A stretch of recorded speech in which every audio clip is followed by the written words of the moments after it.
भगवान जगन्नाथ की पूरी कथा और उनसे जुड़े अनसुलझे रहस्य। जगन्नाथ भगवान जो ओडिशा के पुरी में विश्व प्रसिद्ध जगन्नाथ मंदिर में विराजमान हैं, हिंदू धर्म के सबसे रहस्यमयी और पूजनीय देवताओं में से एक हैं। जगन्नाथ शब्द का अर्थ है जगत का स्वामी। भगवान जगन्नाथ भगवान विष्णु के ही अवतार श्री कृष्ण का ही एक रूप माने जाते हैं। उनके साथ उनकी बहन सुभद्रा और भाई बलभद्र बलराम भी मंदिर में प्रतिष्ठित हैं। लेकिन इनकी मूर्तियां, उनकी पूजा पद्धति और उनसे जुड़ी कथाएं रहस्यों से भरी हुई हैं। जगन्नाथ भगवान की उत्पत्ति की कथा। एक समय की बात है, द्वारका के पतन के बाद जब श्री कृष्ण ने पृथ्वी से अपना अवतार समेट लिया तो पांडवों के वंशज राजा इंद्रद्युम्न को एक दिव्य स्वप्न हुआ। स्वप्न में एक आवाज आई, हे राजन, नीलाचल पर्वत पर मेरे स्वरूप की स्थापना करो, वहीं तुम मुझे पाओगे। सुबह उठकर राजा ने अपने पुरोहितों से इस स्वप्न का अर्थ पूछा। उन्होंने बताया कि यह स्वयं श्री हरि विष्णु का आदेश है। राजा तुरंत नीलांचल वर्तमान पुरी पहुंचे और वहां तपस्या आरंभ की। तपस्या से प्रसन्न होकर भगवान विष्णु ने कहा, मैं दरु ब्रह्म लकड़ी के रूप में तुम्हें मिलूंगा। कुछ ही दिनों बाद समुद्र किनारे एक अद्भुत लकड़ी का टुकड़ा बहकर आया। वह लकड़ी बहुत भारी थी पर किसी से उठ नहीं रही थी। राजा ने बहुत प्रयास किया पर लकड़ी नहीं हिली। तब एक वृद्ध साधु वहां प्रकट हुए जिन्हें लोग विश्वकर्मा जी का रूप मानते हैं। वृद्ध ने कहा, मैं इस लकड़ी से भगवान का रूप बनाऊंगा, लेकिन शर्त यह है कि जब तक मेरा काम पूरा न हो कोई दरवाजा न खोले। अगर दरवाजा खुला तो मूर्तियां अधूरी रह जाएंगी। राजा ने सहमति दी। विश्वकर्मा ने कक्ष में बंद होकर मूर्ति निर्माण आरंभ किया। कई दिन बीते, कोई आवाज नहीं आई। रानी गोंडिचा चिंतित हो गईं, कहीं साधु की मृत्यु न हो गई हो। राजा ने मना करने के बावजूद दरवाजा खुलवा दिया। जैसे ही दरवाजा खुला, विश्वकर्मा जी अंतर्धान हो गए और मूर्तियां अधूरी रह गईं। उनके हाथ अधूरे, आंखें बड़ी गोल और शरीर अनगढ़। राजा को दुख हुआ पर तभी आकाशवाणी हुई, हे इंद्रद्युम्न, यही मेरा वास्तविक रूप है। मुझे अधूरा ही रहना था क्योंकि सृष्टि अधूरी है और मैं अधूरे रूप में ही संपूर्ण हूं। तभी से भगवान जगन्नाथ, बलभद्र और सुभद्रा इन्हीं रूपों में पूजे जाते हैं।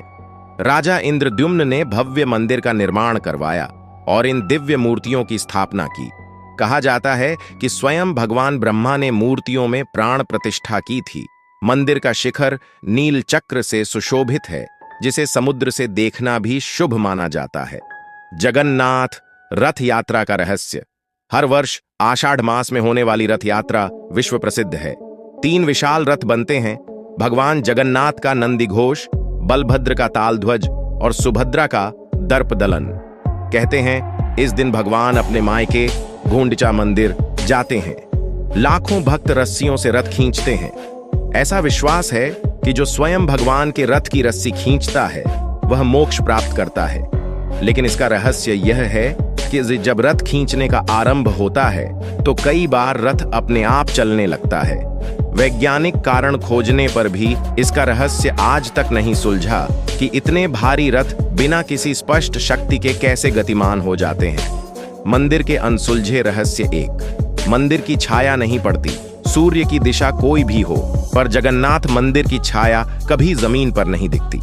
आज तक कोई वैज्ञानिक इसका स्पष्ट उत्तर नहीं दे पाया। 2, ध्वज पताका का रहस्य। मंदिर की चोटी पर जो ध्वज लहराता है वह हमेशा हवा के विपरीत दिशा में फहरता है, यानी हवा पूर्व की ओर चले तो ध्वज पश्चिम की ओर झुकता है। 3, समुद्र की लहरों का व्यवहार। मंदिर के पास पहुंचते ही समुद्र की लहरों की आवाज जैसे शांत हो जाती है, पर जैसे ही मंदिर की सीमा से बाहर निकलो फिर लहरों की गूंज सुनाई देने लगती है। 4, मंदिर का रसोई घर। यहाँ एक अद्भुत रहस्य है। रोजाना लाखों भक्तों के लिए भोजन बनता है, लेकिन कभी भोजन कम या ज्यादा नहीं होता। यह एक चमत्कार माना जाता है। 5, पक्षियों और विमानों का न आना। जगन्नाथ मंदिर के ऊपर से न कोई पक्षी उड़ता है न कोई विमान। यह अदृश्य शक्ति आज तक रहस्य बनी हुई है। 6, मूर्ति परिवर्तन नवकलेवर का रहस्य। हर 12 या 19 वर्ष में भगवान की मूर्तियां बदली जाती हैं। इस प्रक्रिया को नवकलेवर कहते हैं। कहा जाता है कि उस रात मंदिर पूरी तरह अंधकार में होता है और केवल चुने हुए पुरोहित ही अंदर जाते हैं। वे मूर्तियों के हृदय में छिपे ब्रह्म पदार्थ को नई मूर्ति में स्थानांतरित करते हैं। किसी ने कभी नहीं देखा कि वह ब्रह्म कैसा दिखता है, लेकिन कहा जाता है कि यह श्री कृष्ण के हृदय का दिव्य अंश है। जो पुरोहित इसे देखता है उसकी मृत्यु हो जाती है। वैज्ञानिक इन घटनाओं को समझने की कोशिश करते हैं। कुछ कहते हैं कि मंदिर की आकृति और निर्माण ऐसी है कि छाया भूमि पर नहीं दिखती। कुछ कहते हैं कि ध्वज की दिशा वायु प्रवाह और ऊष्मा से प्रभावित होती है। परंतु भक्तों के लिए यह सब दिव्य लीलाएं हैं जो भगवान की उपस्थिति का प्रमाण देती हैं। भगवान जगन्नाथ का रूप हमें यह सिखाता है कि भगवान किसी रूप, रंग या आकार से परे हैं। उनका अधूरा रूप यह दर्शाता है कि भक्ति का अर्थ है हृदय की पूर्णता, शरीर की नहीं। जगन्नाथ मंदिर एक ऐसा स्थान है जहां जात पात, धर्म या देश का कोई भेद नहीं।